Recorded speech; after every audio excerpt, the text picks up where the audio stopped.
بسم الله الرحمن الرحيم والفجر وليال عشر والشفع والوتر والليل إذا يسر هل في ذلك قسم لذي حجر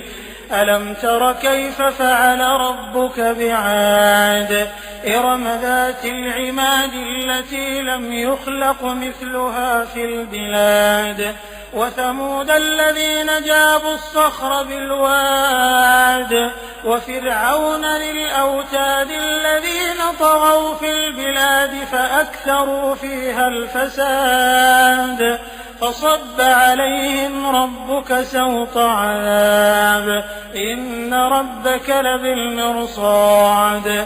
فأما الإنسان إذا ما ابتلاه ربه فأكرمه ونعمه فيقول ربي أكرمن